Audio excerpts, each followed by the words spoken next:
اختیارہ کا مطلب کیا ہوتا ہے؟ فال، شگون لینا. دور جاہلیت میں ہر طرح کے شگون لیتے تھے لوگ، اچھے بھی اور برے بھی. ابو حسان کہتے ہیں کہ بنو عامر قبیلے کے 2 آدمی حضرت عائشہ کے پاس آئے اور کہا کہ نبی صلی اللہ علیہ وسلم کے حوالے سے ابو ہریرہ یہ حدیث بیان کرتے ہیں کہ گھر، عورت اور گھوڑے میں نحوست ہوتی. حضرت عائشہ غصے میں آ گئی. فرمایا اس ذات کی قسم جس نے محمد صلی اللہ علیہ وسلم پر فرقان نازل کیا، رسول اللہ صلی اللہ علیہ وسلم نے ایسی بات نہیں فرمائی. آپ نے تو فرمایا تھا کہ جاہلیت والے ان چیزوں سے برا شگون لیتے تھے. یعنی دور جاہلیت میں ان 3 چیزوں کو منحوس سمجھا جاتا تھا، کیونکہ آپ نے تو یہ فرمایا نا کہ کوئی بیماری لا ادوا، یعنی کوئی بیماری متعدی نہیں، نہ برے شگون کی کوئی حقیقت ہے، اور نظر لگنا برحق ہے، نظر لگتی ہے، یہ آپ نے خود فرمایا. اب بتا دیا نا کہ کیا ہوتا ہے اور کیا نہیں. اور جہاں تک پرندے سے شگون لینے کی حقیقت ہے جو عرب کیا کرتے تھے، تو ابو بردہ کہتے ہیں کہ میں عائشہ رضی اللہ تعالی عنہا کے پاس آیا اور کہا امی جان مجھے کوئی حدیث بیان کرے. ام المومنین تھی نا، تو اکثر صاحب ان کو امی بھی کہتے تھے، جو آپ نے رسول اللہ صلی اللہ علیہ وسلم سے سنی ہو. انہوں نے کہا کہ رسول اللہ صلی اللہ علیہ وسلم نے فرمایا پرندہ اپنی تقدیر کے مطابق اڑتا ہے، یعنی جہاں اللہ نے اس کے لیے مقدر کیا دائیں جانا یا بائیں جانا، وہ اس وجہ سے نہیں دائیں جاتا یا بائیں کہ وہ بتانا جاتا ہے کہ کسی کے لیے کوئی کام اچھا یا برا، یعنی وہ قسمت کے فیصلے نہیں کرتا ایک یا دوسری طرف اڑ کر. اور آپ کو اچھی فال پسند تھی، یعنی نبی صلی اللہ علیہ وسلم کو. پھر اسی طرح اس کے بارے میں سعد بن ابی وقاص کی ایک حدیث ہے. سعید بن مسیب جو تابعی تھے، انہوں نے سعد بن ابی وقاص سے پوچھا تو انہوں نے جھڑک دیا، یعنی بدشگونی کے بارے میں جب پوچھا تو جھڑک دیا اور کہا تمہیں یہ کس نے کہا ہے؟ لیکن میں نے نام نہیں بتایا کہ کس نے کہا ہے، یعنی مجھے اچھا نہ لگا کہ میں کسی کا نام کوٹ کروں. انہوں نے کہا کہ رسول اللہ صلی اللہ علیہ وسلم نے فرمایا کہ کوئی بیماری متعدی نہیں، کوئی فال بری نہیں، اور نہ الو کا بولنا کوئی اثر رکھتا ہے. اگر بدشگونی ہوتی تو گھوڑے، بیوی اور گھر میں ہوتی، یعنی ہے نہیں، یہ دور جاہلیت کا خیال ہے. اگر ہوتی تو ایسا ہوتا جب تم سنو کہ فلاں علاقے میں طاعون کی بیماری پھیل گئی ہے تو وہاں نہ جاؤ، اور اگر تم اس علاقے میں ہو تو وہاں سے مت نکلو. تو اس کا کیا مطلب؟ جب یہ منع کیا کہ وہاں نہ جاؤ، اور اگر کسی مجزومی کو دیکھو تو وہاں سے ہٹ جاؤ، تو اس کا مطلب ہے کہ وہ لگ جائے گی تم کو؟ نہیں، اس کا مطلب یہ کہ احتیاط برتو.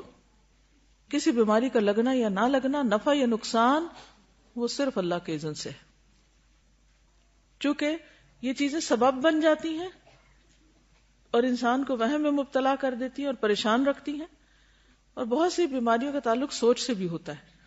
تو جب انسان وہ چیز بار بار سوچنے لگتا ہے تو وہ اس کے اندر بھی کتکتی ہونے لگتی ہے اور وہ چیز اثر کر جاتی. آج کل ڈاکٹر ہر بیماری کا علاج کہتے ہیں ٹینشن نہ لیا کریں. ٹینشن کیا؟ اس چیز کو سر پہ سوار کر لینا. یہ اسٹریس اور خوف اور اس طرح کے جو توہمات ہیں، یہ ہمارے اندر ایسے ہارمونز ریلیز کرتے ہیں کہ جو ہماری امیونٹی کو افیکٹ کرتے ہیں، اور پھر واقعی وہ بیماریاں لگنے لگتی ہیں.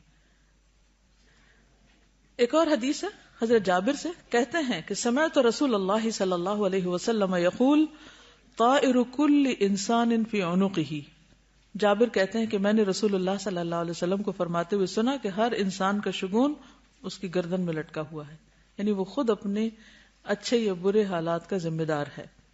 اور جہاں تک اس چیز کا تعلق ہے کہ اگر نحوست ہوتی تو عورت گھر اور گھوڑے میں ہوتی. ان 3 چیزوں کا ذکر کیوں ہے؟ بیوی، گھر اور سواری کا، کیونکہ یہ ہر ایک کی ضرورت ہے، اور عام طور پر انسان کا ان چیزوں سے واسطہ پڑتا ہے. گھر میں وہ رہتا ہے، ساتھ اس کا کمپینین، اور پھر باہر نکلے تو سواری. تو امام نووی نے مسلم کی شرح میں لکھا ہے کہ گھر کی نحوست سے مراد اس کا تنگ ہونا، برے پڑوسی اور ان کی اذیتیں ہیں. عورت کی نحوست سے مراد اس کی زبان کی تیزی، یعنی بد اخلاقی، اس کا بے حیا اور بد کردار ہونا. گھوڑے کی نحوست سے مراد اس کا سواری کے قابل نہ ہونا، یعنی اس پہ کوئی سواری نہ کر سکے. بعض گھوڑے اکڑتے ہیں نا، یعنی وہ اگر ان کو آپ اس پہ سوار ہو تو وہ اگلے ٹانگیں اٹھا دیتے. جہاد کے لیے استعمال نہ ہونا، یعنی نیکی کے کام میں سواری کا استعمال نہ ہونا، یہ نحوست ہے. اور یہ بھی کہا گیا کہ قیمت زیادہ مگر استعمال کم. رات ہی میری کسی سے بات ہو رہی تھی اور ان کا بار بار اصرار یہی تھا کہ اچھی گاڑی لینے میں حرج کیا ہے. میں نے کہا اچھی کی حد کیا ہے؟ ایک حد ہونی چاہیے. کہا کہ اگر اللہ توفیق دے کسی کو تو فراری وہ لے لے. تو میں نے کہا وہ تو استعمال کے قابل نہیں ہوتی, وہ سواری کے قابل نہیں ہوتی, صرف شان و شوکت والی. تو 4 لوگ بھی نہیں بیٹھ سکتے, 2 ہی بیٹھیں گے اس میں, اور پھر سامان بھی نہیں رکھ سکتے. اور پھر ایسی گاڑی سواری کے لیے تو نہیں ہوتی, ایسی گاڑی تو صرف کبھی کبھار نکلنے کے لیے ہوتی. تو اتنا پیسہ اس میں کیوں بلاک کر دیا جائے؟ تو یہ بھی نحوست ہے اس کی. اسی طرح خادم کی نحوست سے مراد اس کا بد اخلاق ہونا, اپنی ذمہ داریوں کو پورا ادا نہ کرنا. اور ایک قول یہ بھی ہے کہ نحوست سے مراد عدم موافقت. عدم موافقت کیا ہوتی ہے؟ کمپیٹیبلٹی کا نہ ہونا, انڈیفرنٹ ہونا, انڈرسٹینڈنگ نہ ہونا, ایک دوسرے کے ساتھ نہ بننا, یہ نحوست ہوتی. ہر وقت لڑائی, ہر بات پہ اختلاف, ہر بات پہ جھگڑا, ہر بات پر فتنہ فساد, ہر چیز الٹ لینا, ہر چیز میں نیگیٹیوٹی. یہ ہے نحوست کہ انسان اپنی کیا دوسروں کی بھی زندگی حرام کر کے رکھ دیتا ہے, بیوی بچوں کی بھی اور بھی جو آس پاس کے لوگ ہیں. خطابی کہتے ہیں کہ ان 3 چیزوں عورت, گھر اور گھوڑا, اس میں بذات خود کوئی تاثیر نہیں ہے, یعنی ان کے اندر کوئی چیز نہیں ہے, سب اللہ کی مشیت اور فیصلے پر منحصر ہے. 3 چیزوں کا اس لیے خصوصی طور پر ذکر ہے کہ انسان کو سب سے زیادہ واسطہ انہی چیزوں سے پڑتا ہے, ورنہ کوئی بھی چیز ایسے ہو سکتی ہے کہ جو انسان کے لیے فائدے کی بجائے نقصان کے ذریعے ہو. اب اگر کسی کو یہ شک پڑ گیا, وہم ہو گیا کہ کسی گھر میں اس کو خوشی ملنے کی بجائے تکلیف ہے, یا اس کا دل نہیں لگتا, یا اس کے لیے ایک وحشت سی ہے, ایک فیلنگ ہوتی ہے نا ہر گھر کی. میں اکثر سوچتی ہوں مختلف بلڈنگز کو دیکھ کر کے, ایک بلڈنگ میں جا کے خاص طرح کی سیرینٹی ہوتی ہے, ایک پیس ہوتا ہے, ایک اچھی فیلنگ ہوتی ہے, خوشی کی سی کیفیت ہوتی ہے, اور ایک میں جا کے وحشت ہونے لگتی ہے. ایسا کیوں ہوتا ہے؟ کچھ شہروں میں, کچھ علاقوں میں, کچھ گھروں میں, کچھ لوگوں کے پاس, کچھ سڑکوں پہ, کچھ ایریاز میں ایک عجیب سی بے سکونی اور وحشت ہوتی, اور کچھ جگہوں پر آپ جاتے تو ایک دم آپ کا دل کھل جاتا ہے. ایسا کیوں ہوتا ہے؟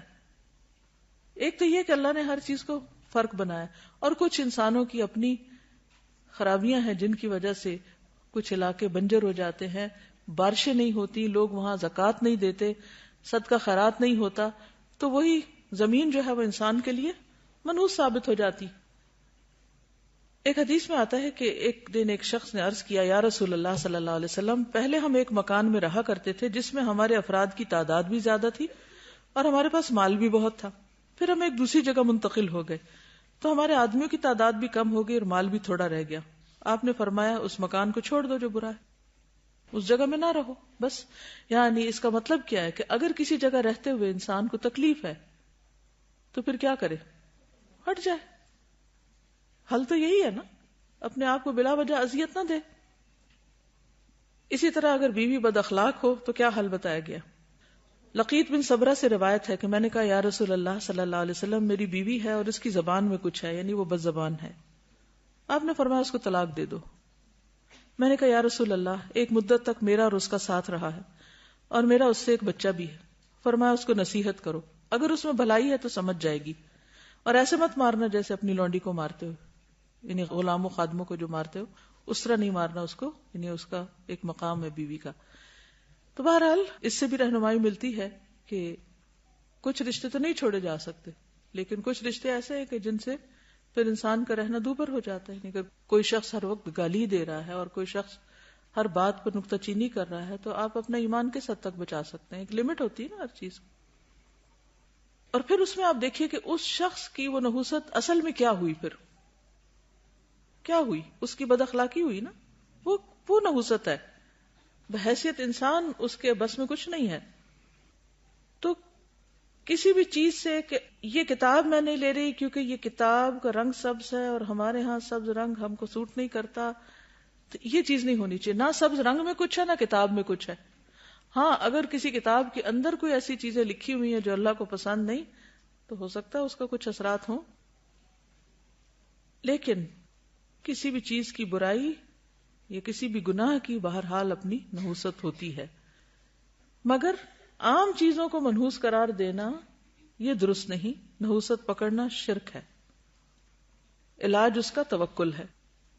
اور کسی کام سے صرف شگون پکڑ کے رک جانا یہ بھی شرک ہے.